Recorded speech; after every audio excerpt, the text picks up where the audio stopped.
बस एक टूक और खा ले रानी बेटी, कल रात में भी तूने कुछ नहीं खाया था।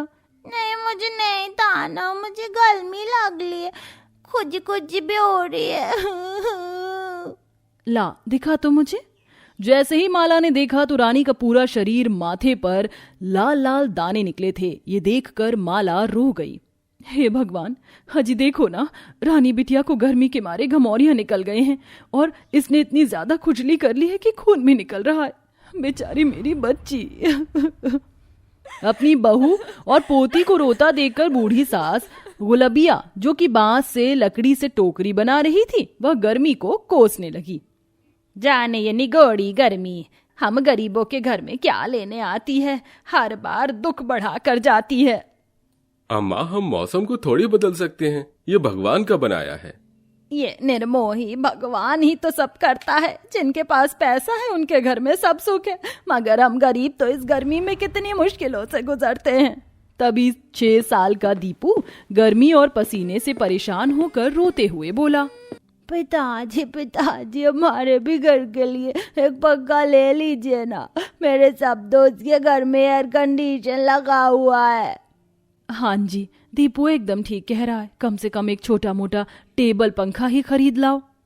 माला, तुम खुद ही देख रही हो, अभी इतनी कमाई धमाई भी नहीं है, मुश्किल से 2 वक्त की रोटी का गुजारा चला रहे हैं।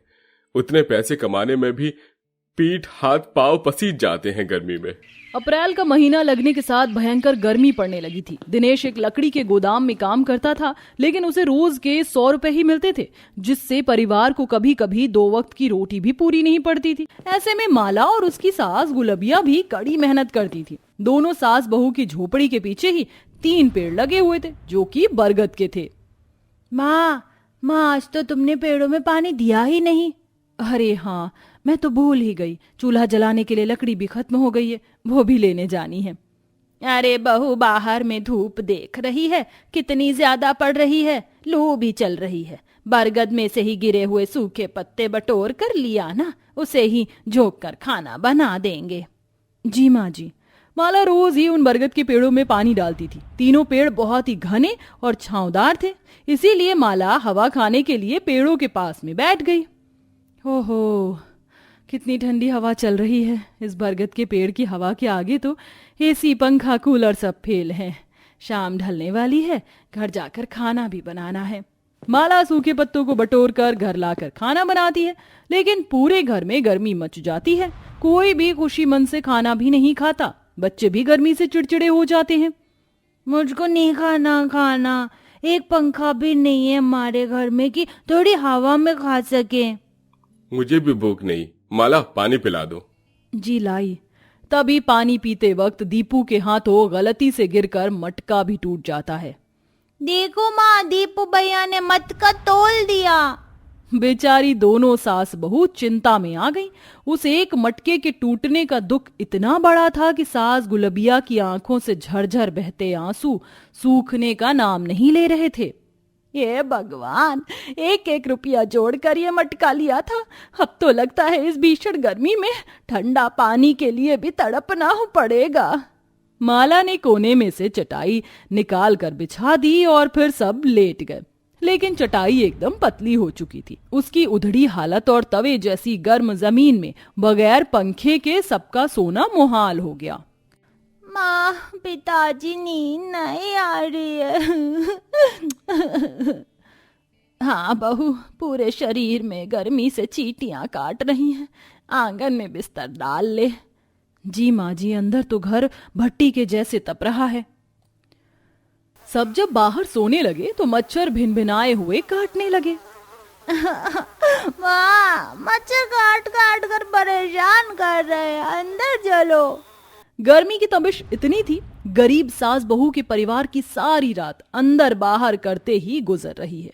दिनेश से अपने परिवार का ये दुख देखा नहीं जा रहा था। उसका दिल मानो चित्कार करके रोने लगा।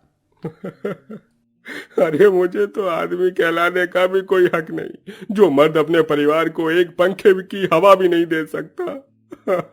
वो तो निकम्मा है।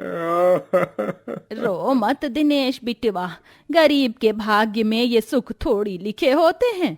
अगले दिन दोनों सास बहू बरगद के तने से हाथ पंखा बना लेती हैं कि उसी रात, ये लो जी, ये पंखा अपने हाथ में रख लो, इसे हाँकते रहना, बीच बीच में एक बार नींद पड़ जाएगी तो क्या गर्मी पता चलेगी। लकड़ी के हाथ पंखा को देखकर दिनेश ने आइडिया लगाया। माला, ये लकड़ी तो फर्नीचर बनाई जाने वाली लगती है। मैं इसे हमारे घर के लिए एक टेबल पंखा तैयार कर सकता हूँ और अलग से उसमें मोटर खरीद कर लगा दूंगा तो वो चलने लगेगा। दोनों सास बहू बड़ी खुश हुई। ठीक है जी, ये तो हमारे बरगद के पेड़ की लकड़ियां हैं, मैं कल ही ढेर सारी ले आऊंगी। अगली सुबह माला कुल्हाड़ी लेकर बरगद की डाली काटने जाती है। प्यारे बरगद के पेड़, मुझे तुम्हारी लकड़ी चाहिए ताकि मेरे पति टेबल पंखा बना सके, इसलिए मैं तुम्हें काट रही हूँ। बहू ने पेड़ को जैसे ही काटना चाहा तभी उसमें से एक रोशनी चमकी और पेड़ में नाक कान मुंह बन गया। रुको माला, मुझे मत काटो, मुझे दर्द होगा। बहू ने ये सुनकर रोते हुए कहा, लेकिन मुझे पंखा बनाने के लिए तुम्हारी लकड़ी चाहिए, मगर मैं तुम्हें दर्द भी नहीं देना चाहती। तुम्हें लकड़ी चाहिए ना, इसके लिए तुम्हें मुझे काटने की जरूरत नहीं है, मैं तुम्हारी मदद करूंगा। तभी पेड़ झूमते हुए ढेर सारी लकड़ी गिराता है। माला, ये लो, ये कोई आम लकड़ी नहीं बल्कि जादुई लकड़ी है। इसे तुम जो भी पंखा बनाओगी वो जादुई होगा। तुमने सालों तक मेरी और मेरे दोनों बरगद के बच्चों के पेड़ की सेवा की है, इसे हम तीनों की तरफ से तोहफा समझो। तुम्हारा धन्यवाद जादुई बरगद के पेड़, मैं चलती हूँ। झोपड़ी में लौटते ही माला ने सारी बात अपनी सास और पति को बताई। दिनेश ने लकड़ी से 3 मजबूत पंखुड़ी और फिर बाकी हिस्सा बनाकर टेबल पंखा तैयार कर दिया। टेबल पंखा तो तैयार हो गया, अब बस ये देखना है कि ये वाकई जादुई है या नहीं। कल इसमें मोटर लगेगा। मुझे तो और इंतजार नहीं होता, एक बार टेबल पंखा चलाकर देखते हैं ना। माला ने जैसे ही स्विच दबाया, जादुई टेबल पंखा तूफान के जैसे हवा देने लगा। ये क्या चमत्कार है, बिना मोटर के ये टेबल पंखा कैसे चल रहा है? पंखे में से एक रोशनी फिर चमकी, वो बोलने लगा, क्योंकि मैं एक जादुई टेबल पंखा हूँ। जादुई टेबल पंखा को बोलता देखकर रानी अपनी नन्ही नन्ही जुबान से कहती है, अरे बाप ले, ये टेबल पंखा तो बोलता है। मैं सिर्फ बोलना ही नहीं बल्कि जादू भी करता हूँ प्यारी बच्ची। सच्ची मुच्ची में तो दिखाओ अपना जादू। तभी जादुई टेबल पंखे में से ठंडी ठंडी हवा के साथ साथ पैसे भी निकलने लगते हैं, जिसे देखकर गरीब सास बहू फूली नहीं समाती। हे भगवान, ये कैसी तेरी लीला है, ये टेबल पंखा तो खजाने के जैसा है। बहू ये पैसे उठा ला यहाँ, वरना हवा से उड़ के बाहर न चला जाए। जी माँ जी। जैसे ही दोनों सास बहू पैसे उठाती हैं, पंखों में से और नोट झड़ते हैं। तभी दीपू कुछ खाने की इच्छा जताता है। सुनो जादुई टेबल पंखे, क्या तुम हमें ठंडी ठंडी हवा खिलाने के साथ साथ कुछ और भी खिला सकते हो? हाँ बिल्कुल, मांगो राजकुमार, क्या चाहिए? मुझे ठंडी ठंडी सी दूध वाली आइसक्रीम खानी है और ऑरेंज वाली भी आइसक्रीम खानी है और चॉकलेट वाली भी। तभी पंखे में से एक रोशनी प्रकाशमान होती है और बहुत सारी आइसक्रीम दीपू के हाथों में आ जाती है, जिसे देखकर दीपू बहुत खुश होता है और सब आइसक्रीम खाते हैं। अरे वाह, ये आइसक्रीम खाने में कितनी बढ़िया और कितनी ठंडी है।